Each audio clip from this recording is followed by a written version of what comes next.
I think it's really courageous to be able to say, okay, I'm going to make that voice of my own louder while maybe shutting out other people's opinions of why I shouldn't do X, Y, and Z.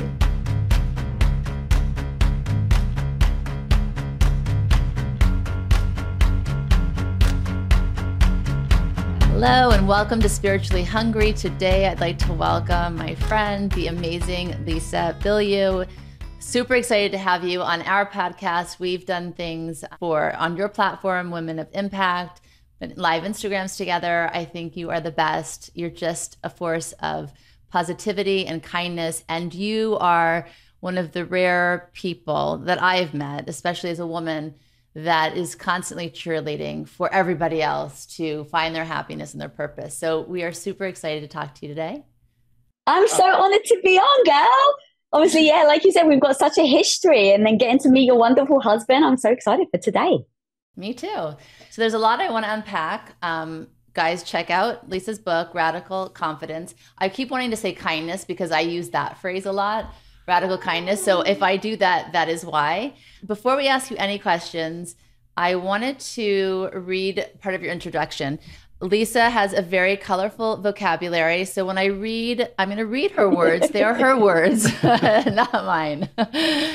What the hell is radical confidence? Radical, turning something on its head by not giving an F.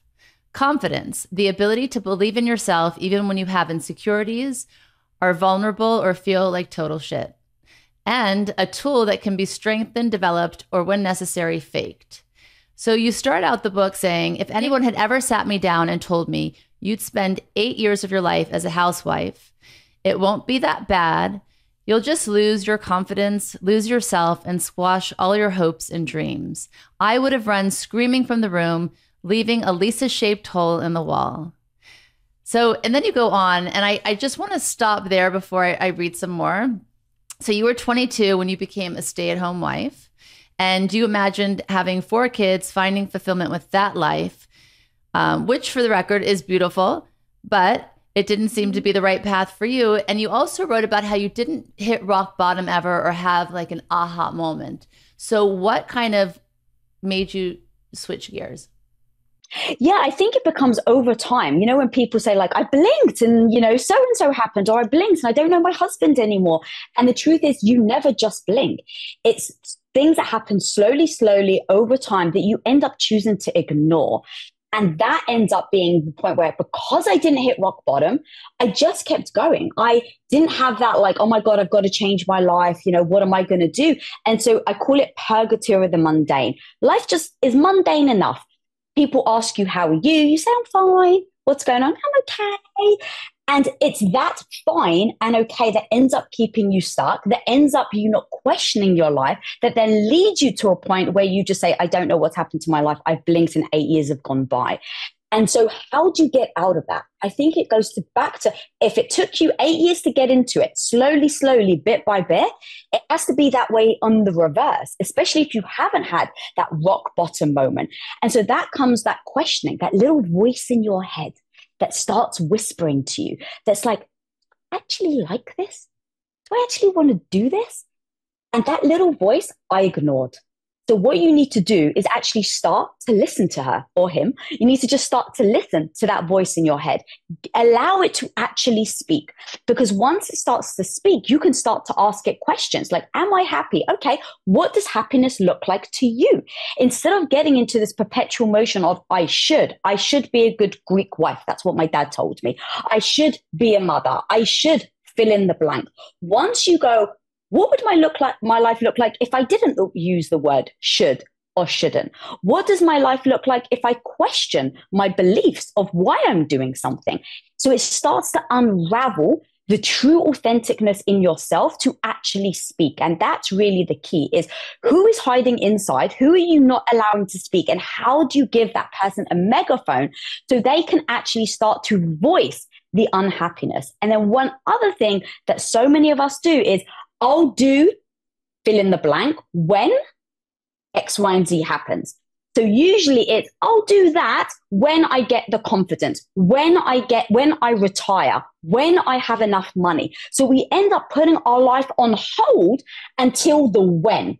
So the question I want to propose to you and your audience is, what happens if that when never came? So I think, first of all, we're so aligned in so much of what we both speak about. When you're talking about your Greek family, I come from a Middle Eastern background, and it was exactly the same. You know, my father, we're three sisters, and he would say to all of us, I just want you to have a good life, marry somebody good, and be happy. Like, that was not about like education even, or career, or it just, you know, and that good wife was, you know, make dinner, raise the children, cook, clean. And so my way of rebelling against that, I guess, was I vowed I'd never marry a Middle Eastern man. I found somebody completely opposite that would never expect me to ever cook and clean and in those ways. It's just how I am. But I think that it's, my question is, because you talk a lot about the negative voice, and I want to get into that a little bit later. But often when we change things that we put into motion, right? So you're saying 8 years you lived in that reality.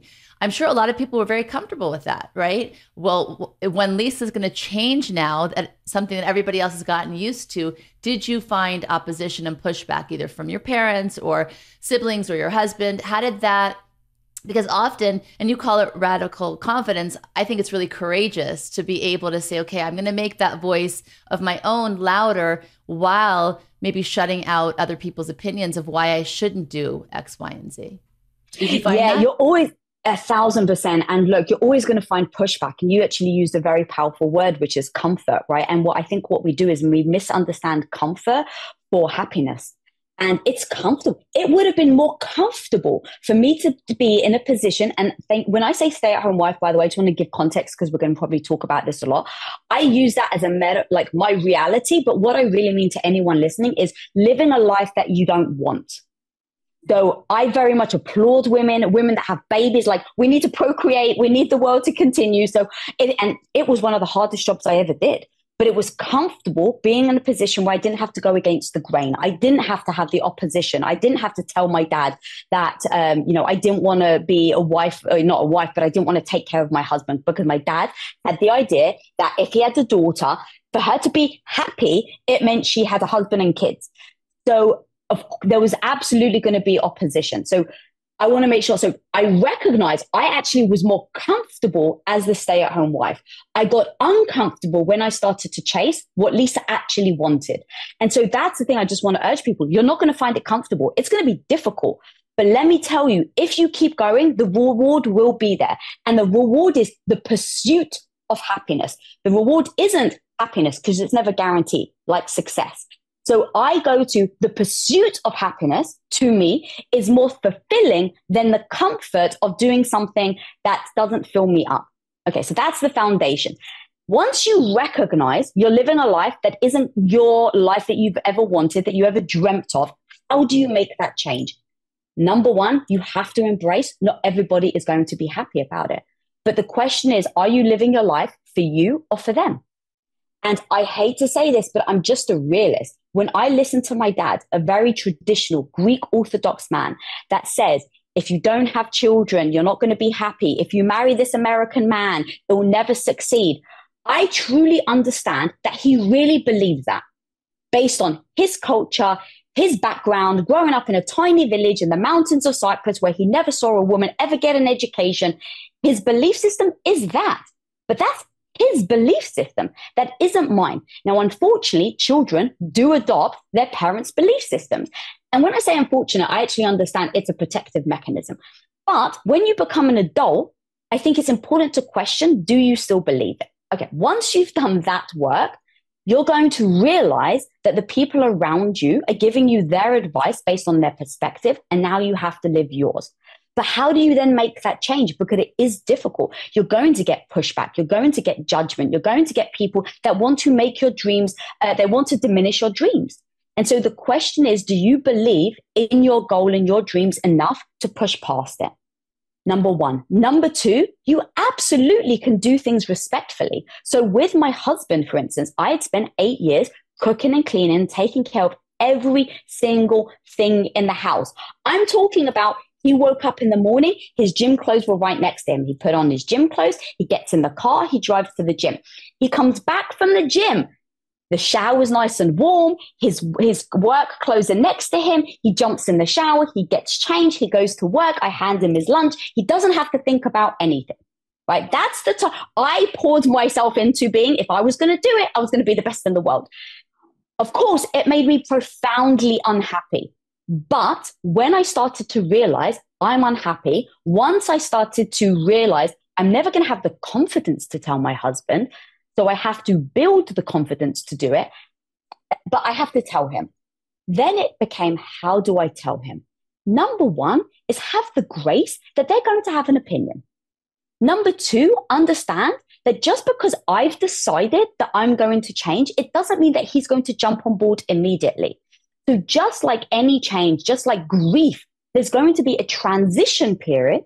And so I just said to him, babe, I love you more than life itself. But I don't want to cook and clean for you anymore, because you have to differentiate the two things. The affection, the love, the commitment that you've got in that relationship, and then the acts of what you do in that relationship. So I articulated that to him. I love you. I would do anything for you if it came to it. But on a day-to-day, I have been profoundly unhappy.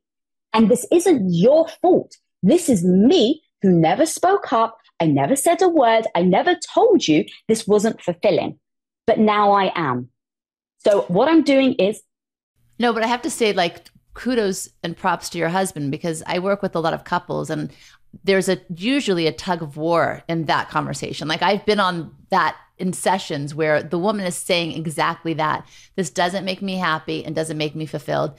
And he uses I don't want to say excuse, but my love language is receiving from you in this way. And if you don't offer it to me, then I don't feel your love, which I don't think is fair, right?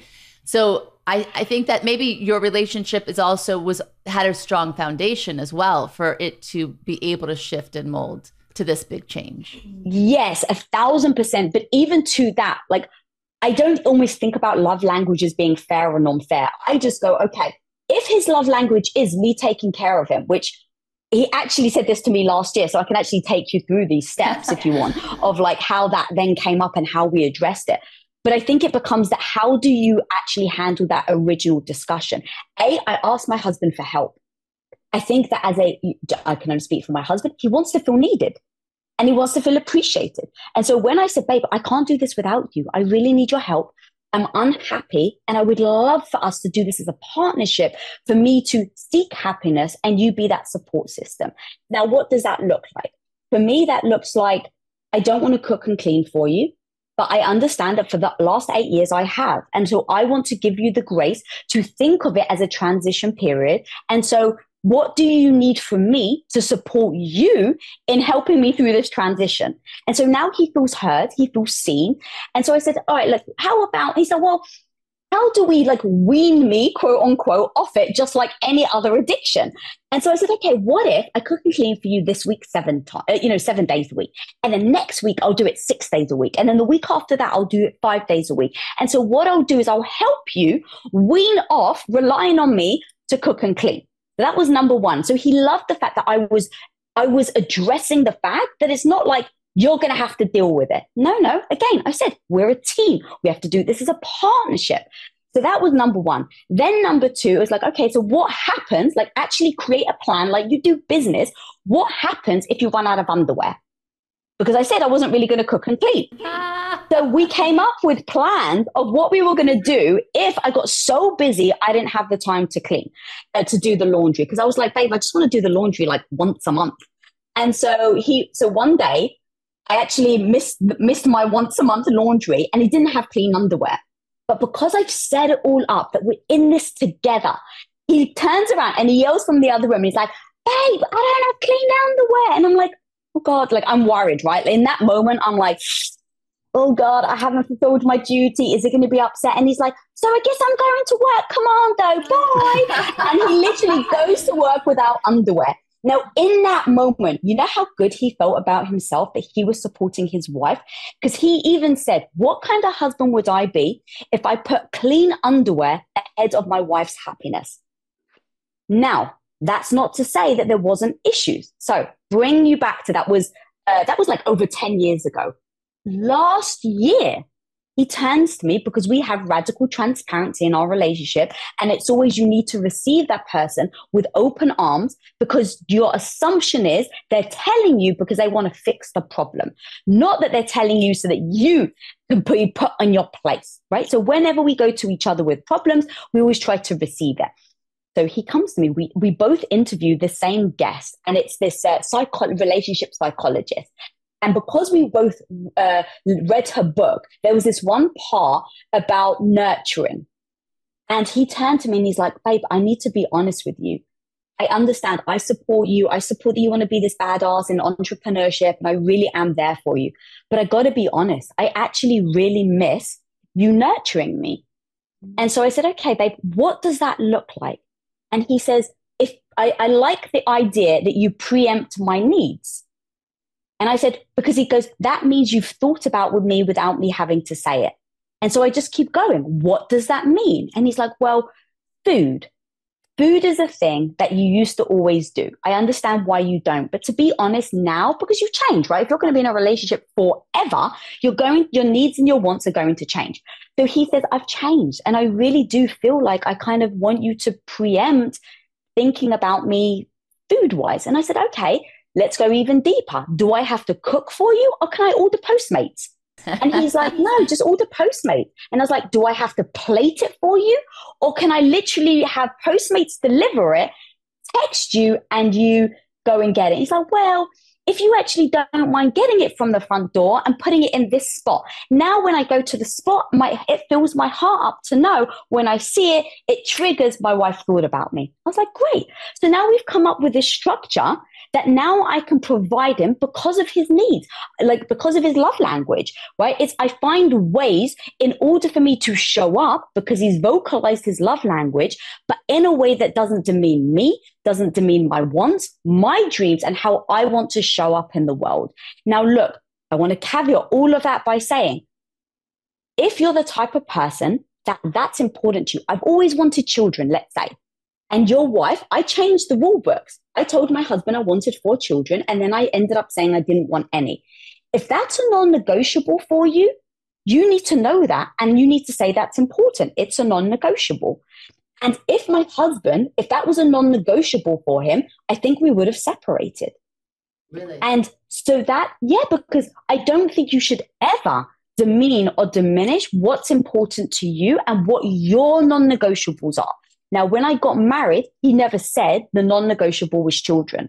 But let's say my non-negotiables that I said to him is, you can never, ever cheat on me, because I have zero judgment. If someone has an affair and the partner chooses to forgive them, if that's great for your relationship, I support it. But I just know myself. I will never be able to forgive him. So what I said to him is, my non-negotiable is, babe, that you will never cheat on me. Now, what I mean by that is I won't even give you a second to explain. If I found out that you've had an affair or betrayed me on a Thursday at 12:05, Thursday 12:06, I've packed my bags and I'm gone. So I just want to it's not a threat. I actually do it to set my partner up for success. And so that's a non-negotiable. If he ever had an affair or betrayed, I would pack my bags and I would leave like that. I wouldn't give him a chance. My second non-negotiable is physical abuse. I will never allow you to lay a hand on me. So when I told my husband these non-negotiables, it isn't a threat. Because that's also the thing. You're not going in and it's like, if you cheat on me, it's like, hey, I want this relationship to actually succeed. I want to be with you for the rest of my life until I take my dying breath. In order for that to happen, let's lay out our non-negotiables. And so those were mine. But a child for my husband wasn't a non-negotiable. So we were able to talk through it. Me not being a housewife wasn't a non-negotiable for him. There were a lot of bumps along the way, so I don't want it to pretend that it was easy, but we figured it out. But if you're the person that has non-negotiables, and that is one of them, I totally get that you may not end up having the love story that me and my husband have, where we've now been married for 21 years.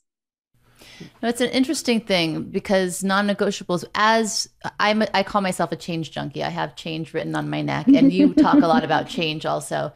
And as we change, whether it's fair or not, our non-negotiables can change. Not the thing Yeah. like, you know, about infidelity, you know yourself enough that that would never fly, and that's you. But things like the example, like having children, you went into the relationship wanting, he did too. I guess if he had met you, yeah, it just gets tricky depending on what changes throughout the relationship. And I often say that, you know, the difference between compromise and sacrifice. Compromise is being able to meet somebody where you can not have to take away the biggest, deepest parts of yourself while accommodating them. Sacrifice is when you bite off way more than you can chew, and you have to deny yourself to make them feel whole and okay. And people get very confused in that dynamic of, you know, and I often say to couples, the time that one should lean in is when it's less important to them. If it's more important to your partner, then that's when you bend and mold, versus, you know, and vice versa. Yeah, I was going to say this story is really such an important one, but most couples don't have I would say either the emotional intelligence to do what you did, which was to say, I know that I'm changing our story. Let's work on this together, right? Usually what happens, and Monica knows this because she deals with so many couples, is that one couple goes through a life moment where they say things are going to change, and they almost throw it on their partner. This is what's going to be, as opposed to what you did, which I thought was. Or they say, "Wait, this is not who I married.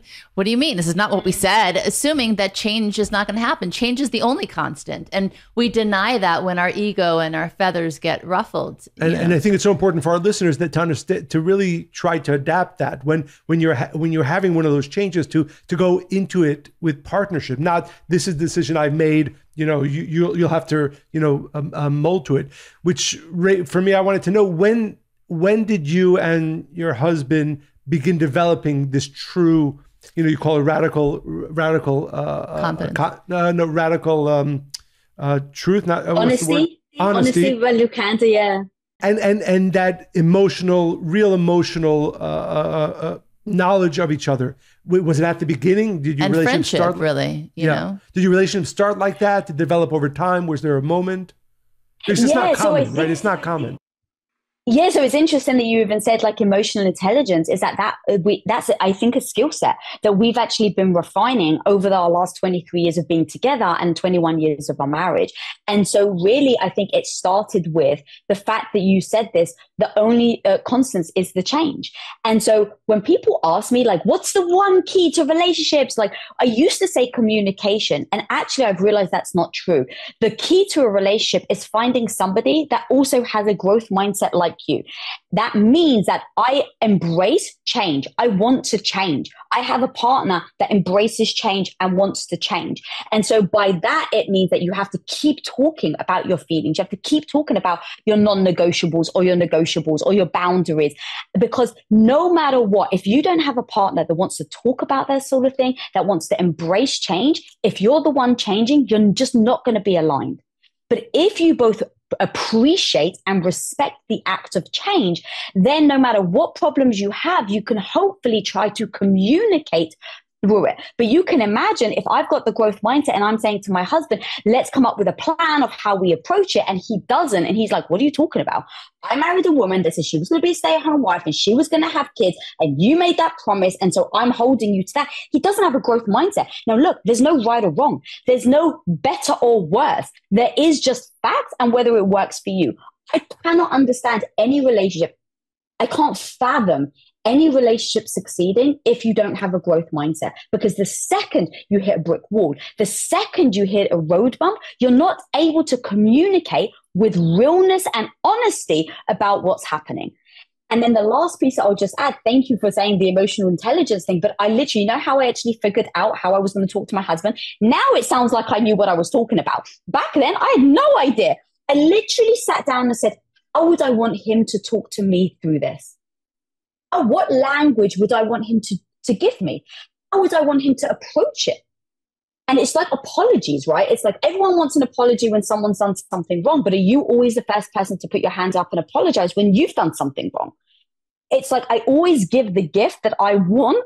And when I talk about, you know, these sorts of hard things, it's like, I want the truth. I don't want you to BS me. I don't want you to pretend. I don't want you just to mollycoddle me for the sake of it. Like, I and I articulate that. And so in that has been how we have cultivated the skill of emotional intelligence. Absolutely. We practice that as well. This is 8 years into your marriage, and you decide a change is coming. Maybe you can share with us and our listeners how that process went. Certainly it wasn't all uphill from there, or success from there, right? Yeah, what was interesting is even in the change that I had said earlier, right, where I was like, am I happy? I'm not quite sure. I still didn't really speak up. It was my husband that was profoundly unhappy because he was at the time just chasing money. So he was like, I want to provide for you. At the beginning, we wanted to make movies. That's a whole other story. I went to film school. He went to film school. So that was actually how I got trapped as the stay-at-home wife in the first place. It was, I was going to stay home. I was going to support him. He was going to go out and make enough money for us to then make movies together. Now, what ended up happening is I put my dreams on hold. I put my goals on hold for the sake of the greater good. And how many people do that for their kids, for their partner, for society, for their parents, for the grandparents, for the community? Like we often will put our dreams on hold. And so in that moment, after 8 years, I'm like, I put my dreams on hold. I'm not happy, but you're not even happy. So like, where have we gone wrong? And this isn't a plan that actually ended up working. So I pulled my husband aside and said, I don't care about money. I don't care. All I care about is my husband's happiness. This is even where I didn't even say my own. I said his happiness. And so I was like, just what do we need to do to make you happy? What change do we need to make? Just to kind of cut the story short, that ended up leading to him leaving, taking his business partners, and he came home and he's like, babe, we've got a new idea. We want to make a protein bar.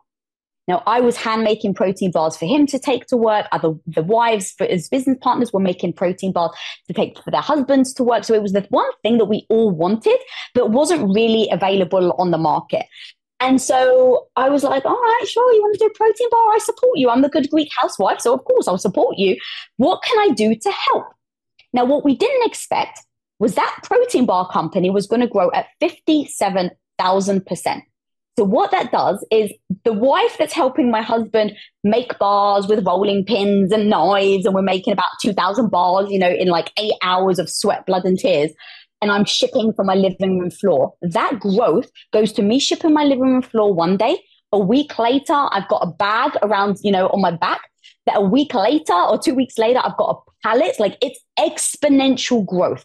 So because I was helping, and the guys were still trying to exit their other business, I was the one that everyone was turning to. Now, my house was up for collateral. That was the key. My husband comes home, I want to start this business, but babe, our house is up for collateral.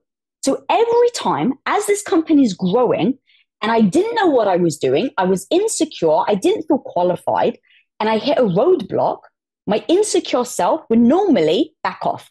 Well, Lisa, you don't want to do that because you don't want to, you don't want to fail. But at that moment, my house was on the line. So every time I hit a roadblock, I asked myself, you can figure it out or you can lose your house. The choice is yours, Lisa. And so I started to say, well, I better figure it out. And in that idea of I better figure it out, I started to realize, wow, I'm actually a little competent. Oh my God, I can actually do this. And so I started to build my skill set that ended up leading to my competence that led to my confidence. So in that exponential growth, I was helping with Quest. That grew so quickly. So I went from shipping on my living room floor to 2 years later, I had 40 employees working under my department alone. And we were shipping over $80 million of revenue. So we took the company from zero to $1 billion in 5 years. And I went from a stay-at-home wife to building our entire shipping department and then our entire media department. And over that 5-year period, I went from utterly insecure to figuring it out, to building my competence, to then where you see me today, where I'm confident. That's amazing. But what's interesting is you're saying that if you didn't have over your head the fear of losing the house, you might not have had the drive to reveal the competence that was already there. Exactly. And that's the tricky thing about fear, right? Fear can actually hold you back, or it can propel you forward. And so when I realized that exactly what you're saying, I then thought, I think that's how I think about life now. Anything that I attack, that insecurity, that uncomfortableness, I pause and go, is this leading you towards your goal or away from your goal? If it leads me away from my goal, then I won't do it. If it moves me towards my goal, I go, I better figure it out. And that idea that I adopted 10 to 15 years ago, I've now implemented in every single area of my life, whether that's business, whether that's personal goals, whether that's health. It really has empowered me. Whereas before I saw fear as the roadblock, as a thing that only pushed me backwards. Yeah, a lot of our emotions, especially the negative ones, people try to medicate, to remove, to run away from. And those are the things, if we're paying attention to what it's trying to signal to us, it is a great motivator for change, especially fear. I do remember what I wanted to ask you before when you were talking about emotional intelligence and your husband and your relationship. We've been married 27 years. And I think, I think that besides the emotional intelligence, our spirituality is a big part of what I think makes it work, because we take removing our ego from situations, I call it the third party in the relationship, out of the equation so we can really see each other, hear each other, grow together. Do you both have some kind of, whether it's a spirituality or a belief system or besides growth mindset? Because I think that's related to believing in something greater. Do you have? Yeah, so when I met my husband, I was very traditional Greek Orthodox. I was brought up in a Greek Orthodox church. The problem is I don't understand half of the things they say because it's all in ancient Greek. And so when I met my husband and he would question more, he was curious about my spirituality is the best way to say it. He would ask me questions. He's like, so what? Oh, tell me, how come you believe in God? And unfortunately at the time, the only answer I had is because my dad told me to. I don't know, beyond that. And so his curiosity was actually what helped me ask multiple questions. And that led me to, I actually don't know. I don't think that it's just us. I don't know what is out there. I don't know if it's aliens. I don't know if it's another life. I'm a curious person, but I also am very much driven by facts and stats and data. And so this is part of how I kind of almost proceed. I have two competing ideas in my head and I find that works for me. The two competing ideas in my head is that there's absolutely no God and there actually is a God. And so if I live my life going, I just want to be a really good person. I have curiosity. I want to show up and be the best person, best human. And if this is all that there is, I can still be on my deathbed and take my last breath and be damn proud of myself. And if this isn't all there is, then hopefully God's greeting me at the pearly gates. But I don't use my spirituality to guide me. I use it as a way to say, I don't know. And the curiosity in me gets excited. But just like I have the curiosity of, I really don't think we're alone in the universe. And I think but I don't have facts, right? I don't have proof that there's aliens out there. But just from the way that I think, I can't imagine that we're the only people. And then the last thing I'll say is I really appreciate spirituality. I've seen the belief in God change people for the better. I've seen people who can fear death, and yet the understanding and belief in God actually allows them to be okay with it. And so I think it can be so beautiful. And I've also, and I don't know if this is where you're going, but I've seen the opposite, where unfortunately spirituality or religion has made people do things that I disagree with, murder and all of those sorts of things, genocide. So I don't have a concrete answer. And I never want to BS anybody, but I am always curious. And so I love it when people talk about it. I have a lot of friends that are very religious and I always ask them a lot of questions. I have Muslim friends, Jewish friends, because to me, I'm just we're all people and we all care about each other. And if you have a belief, I want to understand your belief so I can understand you more. And I think knowledge is power. So it just helps me understand people more as well. Yeah, beautiful. I wanted to go back to a little bit of what we were talking about before, which I know you speak about it at length in your book as well. So the fear, right? When fear comes up, because I'm sure many of our listeners, go trying to grow, to change, to accomplish in life, fear almost always comes in. So maybe you can share with our listeners some of the tools that you used or the understandings that you have around it, where I would assume today when fear comes in for you, it's more propelling forward rather than blocking. Absolutely. So first of all, I think you have to identify what you're fearful of, because there's different fears. So you've got fear of rejection, fear of not fitting in, the imposter syndrome. So these are all different elements of fear that I think through. So do you want me to just like pick a fear and I can tell you how I work through it? Sure. I think imposter syndrome, by the way, because a lot of successful people, struggle with that one. Everybody's at some point. Right. Imposter syndrome. Yes. Okay, perfect. So we all worry about fitting in. And so I just embrace that any new situation I'm going to enter, I actually have the imposter syndrome. So how do I make sure that it doesn't hold me back? So what I do is I use the idea of being the learner. So be really curious. So one of the biggest times I had the biggest imposter syndrome was really early on in my career. So I go from a stay-at-home wife to now I'm thrust into business and with my husband and his business partners. They're seasoned entrepreneurs. They've been all in business for over 10 years. So here I am sitting in this business meeting as a woman with zero experience in a boardroom with men who have a lot of experience. So you can imagine my imposter syndrome is like raging.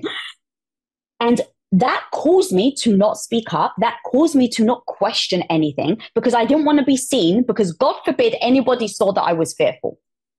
After I left that meeting, I was like, it didn't serve me.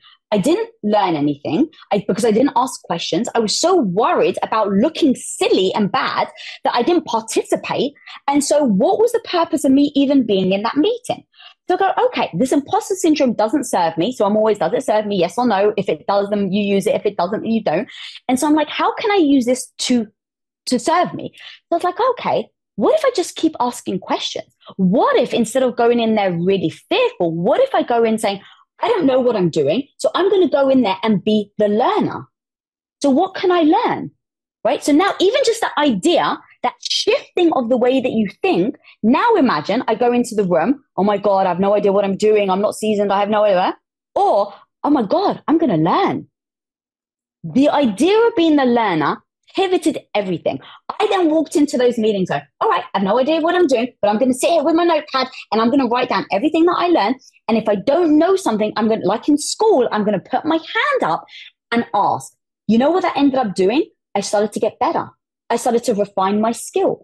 And every time I then went back into that meeting, I got that incrementally better every single time, where it got to the point a year, 2 years later, I walked in and shredded my stuff because I understood what I was doing then. But I wouldn't have been able to do it if I wasn't able to pivot, put my ego aside in service of being the learner. And literally that is the words I use in my head to this day. When I get on stage, I am still petrified to public speak, but I still public speak. And every time I go on stage and I think, what if I mess up? I say to myself, you're going to learn something from that, Lisa. Well, I think that's a really amazing, because I was, part of what I love about your message and your writing is your vulnerability. I think it's so important. And I also strive to do that. And it's interesting. I don't know if you have found this, but because I share every learning, every experience, how I failed, it humanizes me, which is what I want. I never want to be put on a pedestal, but it also sometimes does something interesting where people feel very comfortable to tell me like every single thought they have about me, both positive or negative, even if it's not negative today. So for instance, when I started public speaking, I was also terrified.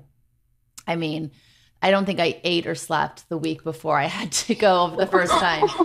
And I relied heavily on notes because I was approaching it from like perfectionism, which I have now kicked to the wayside. Can I add? It was so cute to see. Not only were you, she was making for maybe, let's say an hour speech where she needed 5 pages of notes. She would write 30 pages of notes. She would underline them. She would bold them, going over and over again. I could it's just painful to even hear. I mean, I over prepared. The problem was I stayed so much in my head, and now I speak from my heart more passionately. But even to this day, people are like, oh, when you would come out with notes and like it was somehow a flaw, and now you speak, what did you do? What did you learn? And it's exactly, and that's why I'm happy we're talking about it. It's almost like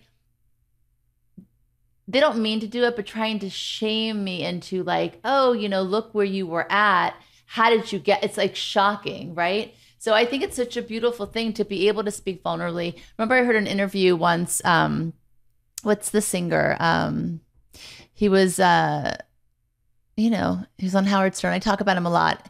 It will come to me, but Billy Joel? No. And Howard Stern was saying to him, well, you know, your voice is like an angel. It's so beautiful. Ed Sheeran. Ed Sheeran. Yeah. No, And he's like, please Google me when I was 16 or 17 and I wrote my first song and my voice is cracking. I had no pitch. Like it was horrible. He said, I don't want any of the children to like idolize me or think that I was just born with this voice. I worked hard at it. Right. And I think that's the beautiful thing about the work you're doing is that show up fully as yourself, flawed, in the middle of a process, crushing it, failing, all of it, because we're human and we're going to have human emotions, and we should never be shamed not to talk about these things, because it's really to inspire everybody that they too can be whoever they want to be in their full strength and capacity. 1,000%. I think most people, and look, I used to do this as well. It's like you see the tip of the iceberg. I get it, right? That's when you start to pay attention, but you actually don't see everything that's below the water.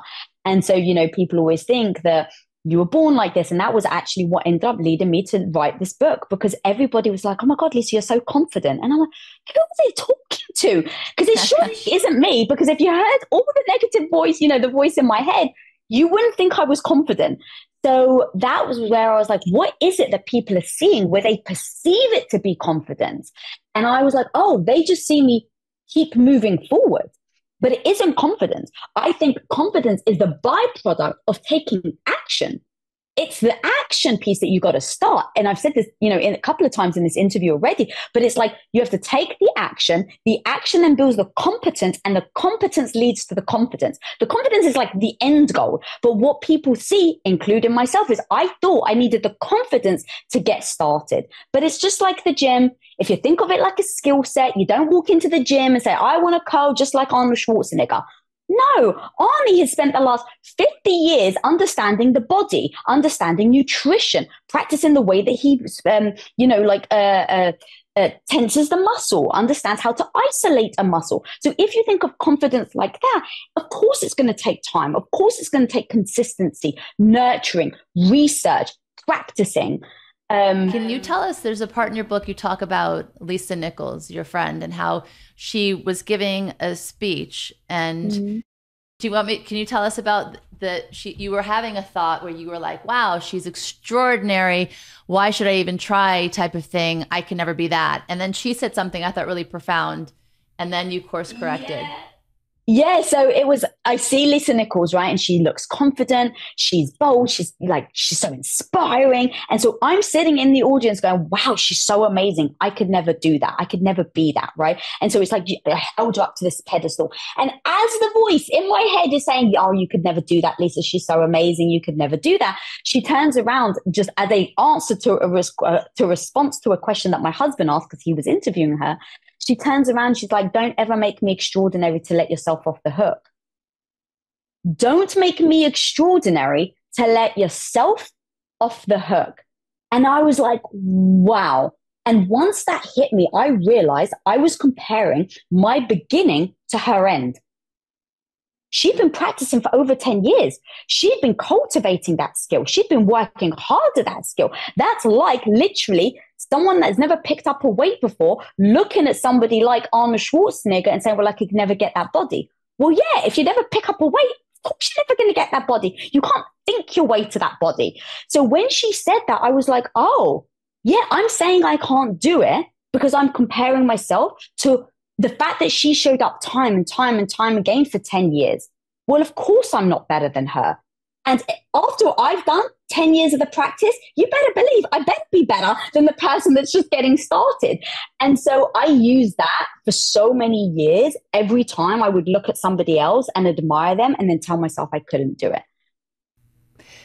Do you want to say something before I can? No, I had a question, but no, go ahead, because I wanted to ask. No, but I wanted to go. So I know in the new paperback edition of the book, there's. That's where I'm going. Oh, that's where you're going. Well, I wanted to read a little bit from that chapter. Okay, so I'll let you go.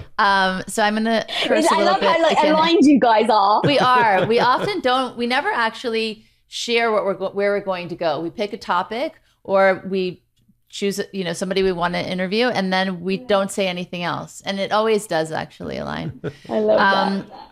So Lisa's going to be a little colorful again here in the new chapter. I'm sorry. You can just, if you want to skip the word or beep the word. It doesn't sound as good, to be honest, if I were to do that. So I'm going to read it as you wrote it. But so you added a chapter, right? This is make your negative voice your bitch and your BFF. The boyfriend is the new chapter. Okay, well then this is not the new chapter, but this is what I'm going to read, and then you can go into that. So negative voice, that bitch inside your head who comments on everything, who never has anything good to say, and who's occasionally right. And what I really liked about this, and you give a story about Arnold Schwarzenegger as well, which is to really look at your weaknesses so you can improve them. So do you want to tell us the story? You wrote it so well. But the point that you're making is to stop self-sabotaging, which is a big thing people do, and they stay stuck there. It's so funny because I don't know what other intro were Arnold Schwarzenegger twice. And now the fact that you brought that up, it just goes to show how aligned we are. So yeah, it's funny because Arnold Schwarzenegger, so he wrote an autobiography because I love reading up about the successful people and what they did in their lives in order to get there, because I don't think anyone is born just naturally gifted. And so to see where Arnie came from and his trajectory is just incredibly, whatever you believe on his political thing, whatever, right? But just looking at his career, he's done incredible things.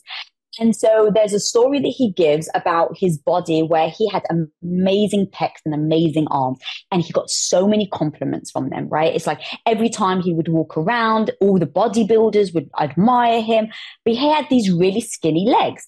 And so what he would do is he would wear sweatpants, right, and show off his arms because that's where he got all the confidence from. And then he realized that he was leaning into what his ego wanted, which was the compliments. And because he was leaning into where his ego wanted, he was actually ignoring and not addressing his weak spot.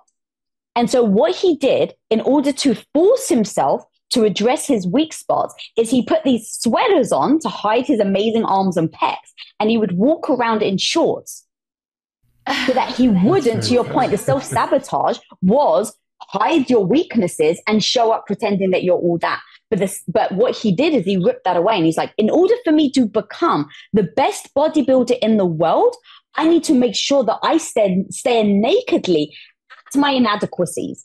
And so his version of staring nakedly, because I always use that as a quote in just whatever inadequate thing I have, I just want to stare nakedly at it, meaning I take away all excuses. So he just stared nakedly, literally, at his inadequacy of his skinny legs. And the fact that he kept seeing them every day and he wasn't getting the compliments then fueled him to make sure that he built up his legs to the point of satisfaction so that he was able to then win Mr. Olympia. Many times, right? I mean, I love that example so much because often our ego wants, no, feel good. People are giving you feedback. So we just make that part shine and focus on that. And he did the exact opposite and went against, because he wasn't feeling confident. No matter what people told him, right? He was still insecure about his legs. Such a, Yeah. Beautiful. And how many times do we do that in life? We hide our weaknesses. We hide the things that we're ashamed or embarrassed of because we don't want people to see them. And we try to highlight and spotlight the things that we're good at so that we get that validation. But you don't then build a validation within yourself. And so the key to build that validation in yourself is saying, I'm not going to listen to the outside people. I'm only going to look at myself and validate myself. And that's ended up what he did, right? It's like he looked in the mirror. He said, I'm not satisfied with these legs. And so I'm going to work my butt off in the gym so that I can be satisfied with them. And I'm going to keep staring at them until I can tell myself I am going to do the work. And then by telling yourself you're going to do the work and then actually doing the work is exactly what then brings your internal validation versus external. Exactly. So I want to think you write about this as well, right? The process of going from needing external validation to internal validation. Can you share with our listeners, with us, a little bit about your process, right? When did you realize how much of well, not only the life you're living, but the decisions you were making were based on external validation, and your road towards really only focusing on internal validation. Yeah, that actually stemmed from, bit back when I was the stay-at-home wife. And that was one thing that actually ended up keeping me there. I think that we all hold an identity, and the identity is a good, a great wife, a great husband, an amazing boss, a fantastic sister, or even if it's a job title, I'm the CFO, I'm the CMO, right? That's the identity that we hold to. The problem is when you get praised for the identity, what happens when you no longer fit that identity? What happens when that identity no longer fits you?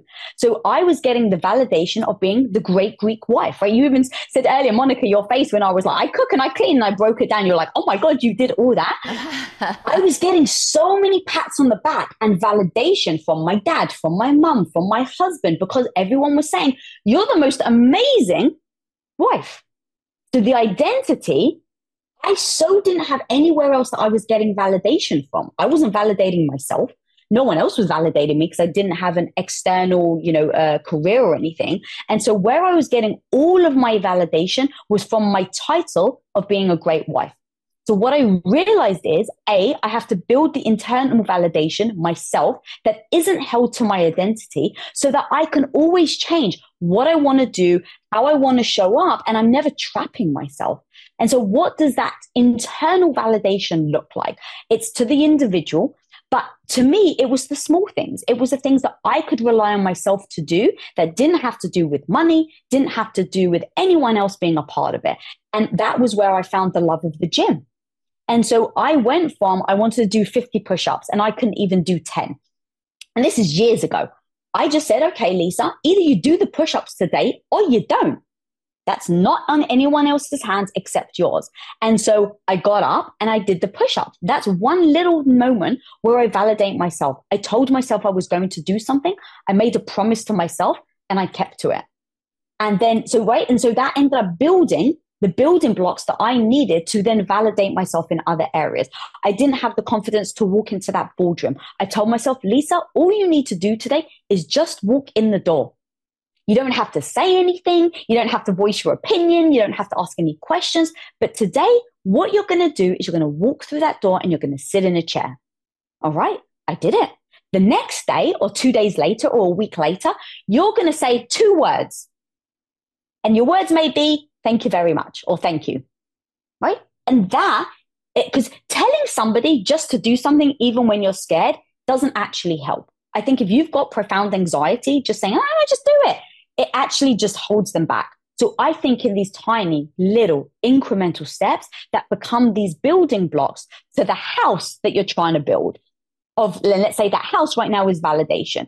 So you just do it one by one. You tell yourself you're going to do something and you do it. You tell yourself you want to go to the gym, but maybe you're too scared to walk into the gym. So maybe step 1 is you go on the internet and you just subscribe to a membership. Maybe step 2 is you go and buy yourself sneakers. Maybe step 3 is you drive around the parking lot of the gym that you want to go to. And then, right, you can see it builds the building blocks of I validated myself. I've told myself I was going to do something and now I do it. And now over time, you seek less and less that external opinions to make you feel good about yourself because you're doing it to yourself every day. Right. You have a thought and then you follow it up by immediate action, no matter how big or small. It doesn't matter as long as there's movement. You actually wrote, which I thought was funny because one of the things I always think about when I think about you is the first time I met you, which is when I came to your house and you interviewed me. And I was so impressed with, I don't think I ever told you this, but I was so impressed with how you opened the interview. And you didn't say anything. You just started saying things about fear. We were talking about my book, Fear's Not an Option. And the way you said it with such confidence, I almost didn't recognize that they were my words you were reading from the opening of the book.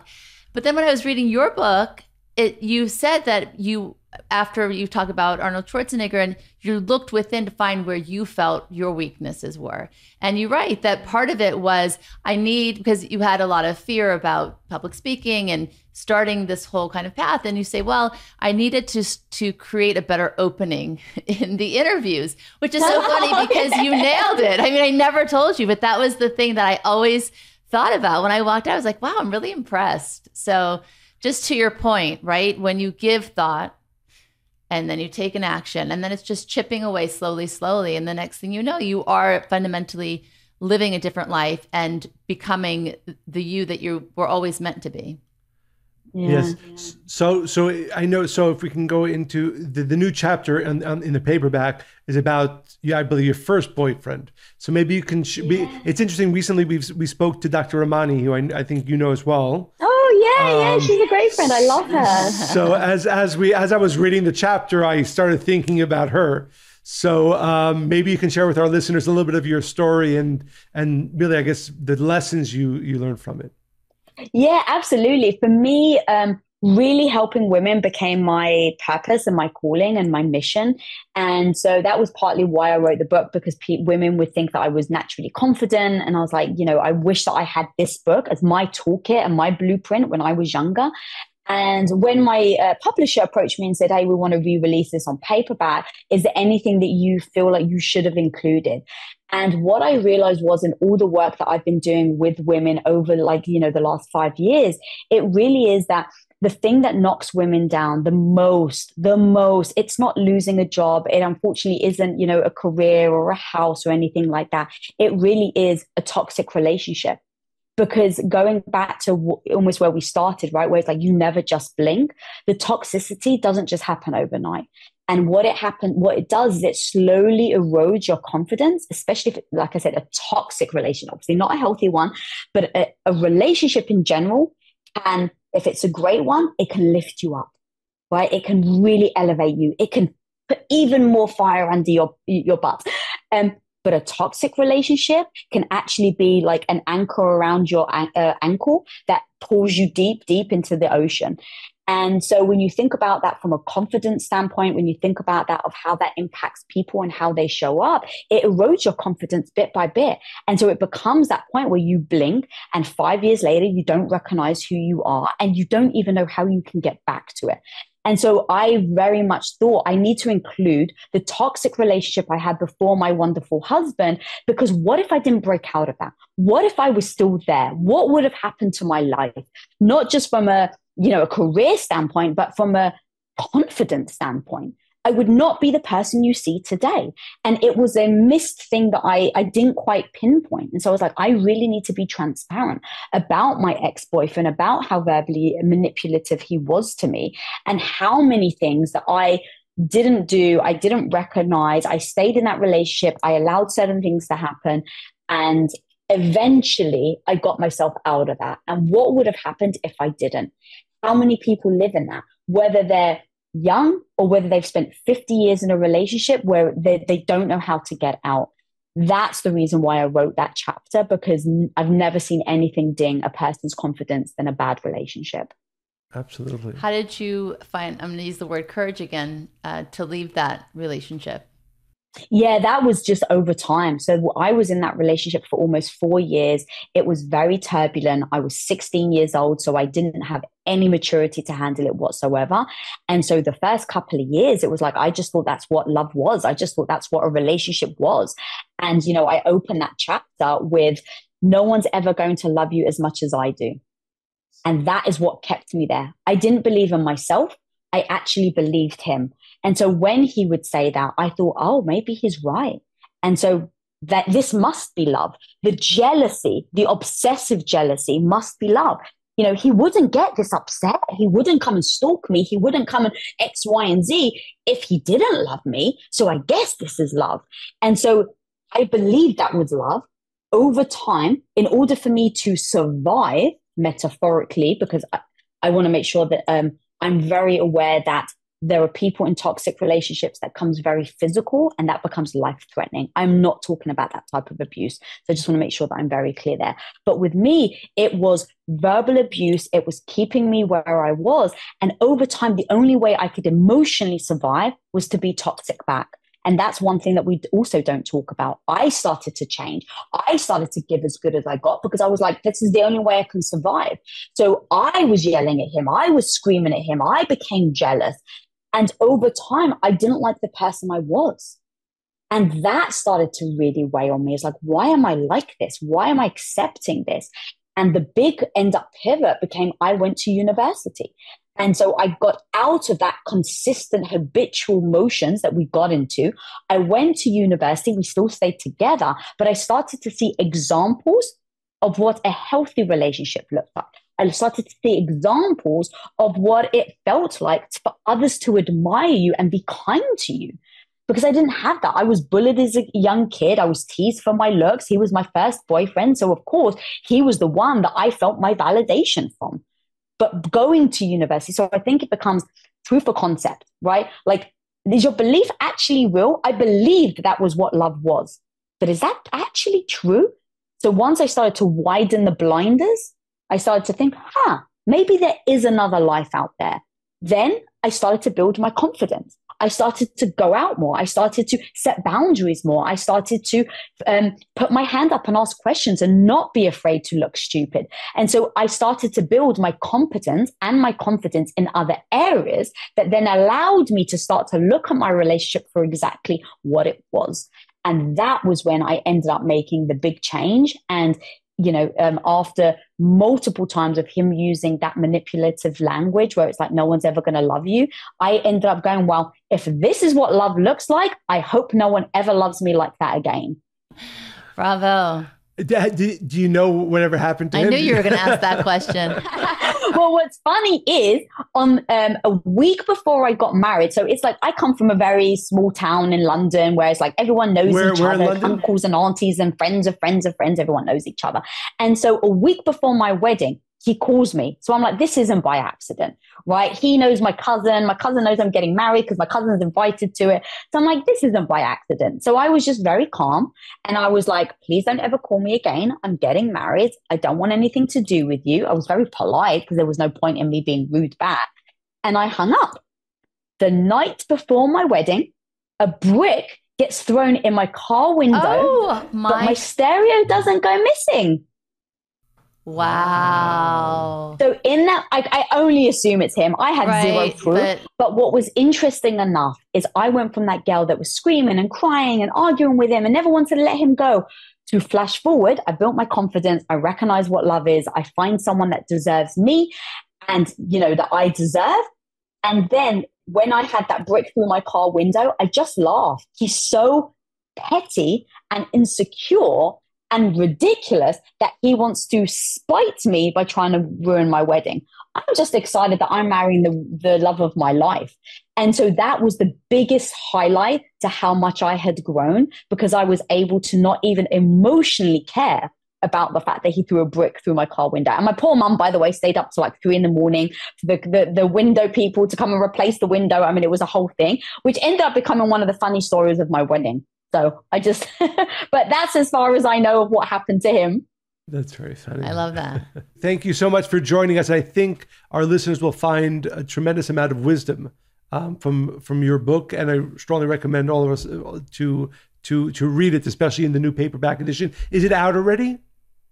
It's it depends when this comes out. It comes out April 30th.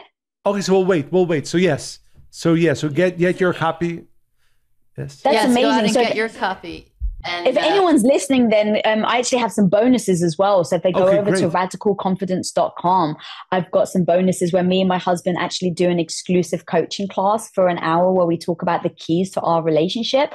So that comes for free. I also have 3 months free on my podcast, ad free. So you get that as well. And then I also have a workbook that partners with my book so that you can actually not just read the book, you can actually take it on and do your own work in order for you to build your confidence as well. So that's only on pre-order though. So that's an exclusive offer. So if you go over to radicalconfidence.com, you can get it there. And everybody go get it. Follow Lisa and her sage advice. Thank you for joining us today. Thank you so much for having me, guys. Thank you. Thank you. Stay spiritually hungry.